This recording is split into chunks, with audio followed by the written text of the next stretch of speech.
뭐, 그렇죠. 뭐, 일단 지금 돈은 계약금 7,600, 중도금 1억 지급하신 상태고, 그래요. 그럼 결국은 이제 임차인 명도를 매도인이 책임지기로 했기 때문에 지금 매도인이 지금 힘든 상황이 됐잖아요. 그러니까 이제 우리로서는 사실은 뭐 마음이 급할 건 없지 않습니까? 뭐 계약 위반하면은 계약금 2배 받으면 되잖아요.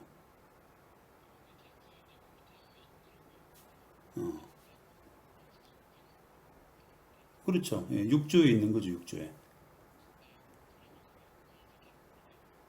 그렇습니다. 네네.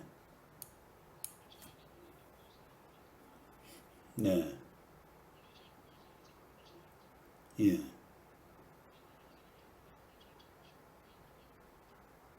아니죠. 이제 우리도 이제 그 계약 위반을 이유로 해서 해제될 때 그 6조에 따라서 그 손해배상 예정을 한 거 아닙니까?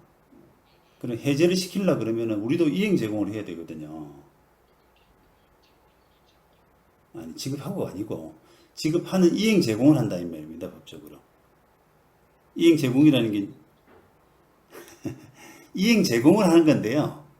이게 다시 말하면 이제 주진 않고 쉽게 말하면 준비하고 통장에 넣고 이렇게 그 상대방한테 그렇죠. 그런 절차. 그게 이제 이행 제공 절차죠. 이제.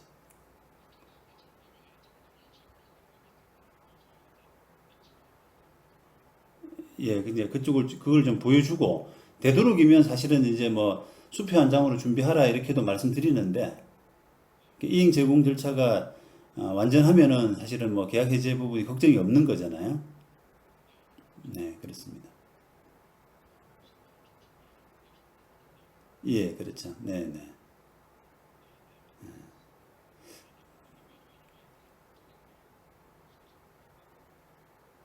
그렇죠. 뭐 당연히 그게야 그 어디 가서 뺏어올 수는 없지 않습니까?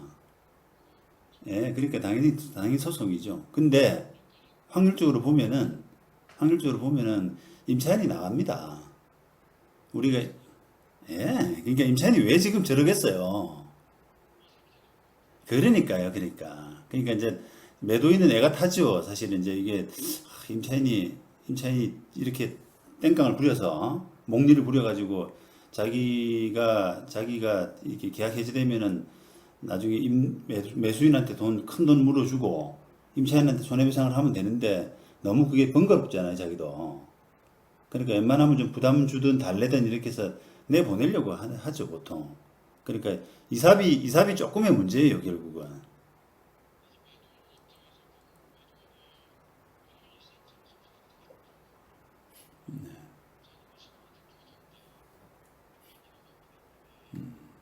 예를 들면 이제 변호사 명의로 저기 9월 4일 잔금일인데 이사 준비가 다 됐으니까 만전을 기해 주시기 바랍니다라고 해서 저기 예를 들면 통장에 5억 8천 4백 그거 찍힌 거 딱 변호사 명의로 첨부해서 보내줘 봐요.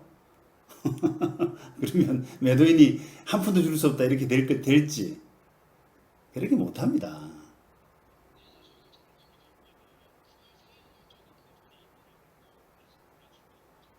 뭐 그렇죠. 네. 그렇습니다. 네. 맞아요. 그랬어요. 맞아요. 예. 다 지금 막 맞물려 있군요, 지금. 예. 아이고. 예, 그래요. 그런 거죠, 이제. 예.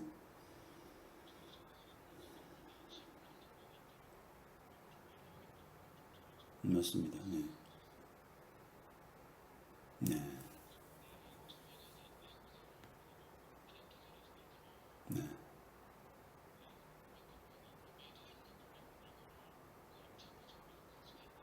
그리고 이제 손해배상 청구하는데 보증금을 줄 돈이 있으니까 보통 상계하겠죠, 이제. 자기는.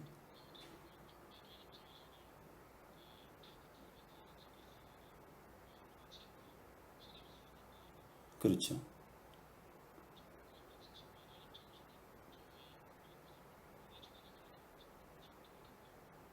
뭐, 그렇죠. 우리가 뭐 사실 명백하잖아요. 그죠? 예를 들면 이행 제공이나 이런 절차를 우리가 똑부러지게 한다 그러면은 손해배상을 자기가 해야 된다라고 하는 부분은 명백하고, 다만 이제 이 7,600이라는 돈이 뭐 조금 내줘야 되는, 손해배상을 해야 되는 사람 입장에서는 좀 크다라고 느낄 수는 있거든요. 그래서 이제 그거 가지고 법정에서 조금 다투기도 해요. 그걸 감액해달라. 예, 그렇죠. 그런 정도의, 아니요, 뭐, 그거는 감액되지 않을 가능성이 큰데요. 근데 그래도 이제 그 가능성을 보고 다투는 사람이 있죠. 예.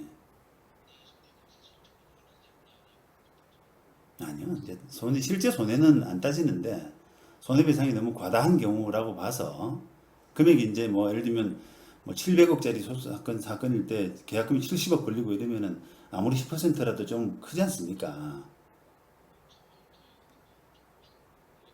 다르죠. 네. 그러니까 요거는 그대로 뭐 계약 손해배상 예정액을 합의한 대로, 6조에서 합의한 대로 그대로 7,600으로 인정할 가능성이 아주 큽니다.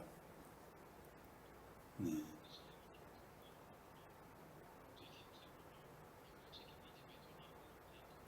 네. 당연히 그거는 잔금 치를 때까지죠. 네, 네. 네. 원래 이제 이게, 아니, 그래, 좋아요. 질문 다 하시고, 또 뭐 시간 넉넉하니까 질문을 많이 하시되, 이게 만약에 특약사항에 현 임차인의 명도는 매도인이 책임진다 라고 하는 부분이 만약에 없다고 하더라도, 원칙은 이게 이제 그 뭐랄까요, 뭐 집을 사고 팔 때 매도인의 의무는 등기를 넘겨주고, 그 다음에 그 집을 비워주고, 요게 원칙이에요. 원래 원칙 자체가.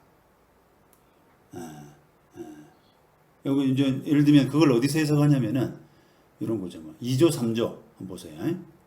2조 3조 보시면은 소유권 이전 등 이래가지고 잔금 수령과 동시에 서류를 교부하고 협력하며 인도일은 이렇게 했잖아요. 인도란 말은 비워주는 거거든요. 우리한테 점유를 넘겨준다는 뜻이에요. 예, 그렇죠. 그 다음에 3조, 그 부동산에 설정된 이런 임차권 등 소유권 행사를 제한하는 사유가 있으면 해결한다고 그랬거든요, 이거를. 제거해가지고 이전한다 그랬지 않습니까? 그래서 그런 임차권은 그런 좀 제거해야 될 권리에 들어간단 말이에요. 근데 다만, 그렇죠, 매도인이. 다만, 승계하기로 합의하는 권리 및 금액은 그러하지 아니하다 그랬잖아요. 그러니까 임대차를 승계하기로 합의했으면 제거하지 않아도 되는 거예요. 그렇죠. 근데 게다가 특약상에 이것까지 명백하게 써놨지 않습니까? 그러니까 논란의 여지가 별로 없는 거죠, 이제. 아니, 계약 해제가 안 되지 않습니까? 선생님이 지금 법률을 잘 몰라서 그런데요. 이게 상대방이 뭐 9월 4일, 예를 들면 12시까지 뭘 넘겨주기로 했는데, 그 명도를 해주기로 했는데 명도를 안 해줬다라고 하게 되더라도 바로 그때 9월 4일 날 해제할 수는 없거든요. 왜냐하면 이행 최고라든지 이런 절차가 필요해요. 계약을 해제하려 그러면. 최고라는 걸 들어보셨죠? 예. 최고하면 독촉하는 거예요, 독촉. 채무불이행이 있을 때 바로 계약을 해제하는 게 아니라, 해제할 수 있는 게 아니라, 원칙은 한번 기회를 주고, 야, 이거 9월 4일까지 안 됐어. 내가 한 사흘 정도 기회를 더 줄 테니까, 말미를 줄 테니까, 그때까지 안 되면 해제할 거야. 이렇게 해야 된단 말이야. 그렇죠, 그렇죠. 그러니까 이제, 세입자가 아까 뭐 자정에 비워준다고 한들, 우리가 계약을 끝낼 수가 없는 겁니다. 그냥 단지 이제 그때는 단지 어떤 이제 보면은 매도인의 손해배상, 예를 들면 9월 4일까지 명도를 하기로 했는데 9월 4일까지 명도가 안 돼가지고 우리가 뭐 그 집에서 못 나와서 뭐 호텔을 하루 생활했다든지 짐을 좀 보관시켰다든지 그렇게 해서 이틀을 허비했다, 예를 들어서. 그럼 이틀 허비한 부분에 대한 손해배상, 그거는 가능할 수 있겠죠. 근데 이제 계약 해제가 바로 되지는 않는다 이 말입니다. 그래요. 이거는 당연히 저 당사자로서는 이게 뭐 저기 한 번 해본 일이 없는 경우가 태반이지 않습니까? 예? 아파트 거래가 뭐 몇 번이나 합니까? 그죠? 그러니까 이제 이거는 금액도 크고 하기 때문에 이렇게 자문 받아서 머릿속에서 정리하셔야 돼요. 혼자 하거나 뭐 유튜브에서 이상한 엉터리 지식을 보거나 이러면은 그게 다 부질없는 시간 낭비입니다, 결국은. 예, 예, 예. 그래. 네, 네, 네, 네. 네. 그러니까 제가 제 경험상으로 보면은 세입자가 약속을 지킬 가능성이 90%예요. 왜냐면 아니 뭐 그러니까 부담이 너무 크거든요, 그게. 자기가 조금 목리부렸다가 그 대가가 7,600이 될 수 있다라고 생각하면은 함부로 안 되거든요, 그게. 그러니까 그렇지 않습니다. 그러니까 서로 이제 신뢰이 하는 건데요. 그러니까 확률적으로 보면은 세입자가 그 전에 나갈 확률이 90%야. 그다음에 그 못 나가가지고 아까 뭐 최고하고 뭐 이런 것까지 해야 될 여보세요? 아이고 네네네 잘 들리시죠? 예. 그래서 우리가 9월 4일까지 세입자가 명도가 안 돼가지고 뭐 우리가 최고하거나 뭐 이렇게까지 해야 될 확률이 한 10% 정도밖에 안 된다고 보는데 그 나머지 뭐 최고하고 이런 절차들은 그때 되면은 변호사한테 맡기는 게 좋아요 그냥 예 예.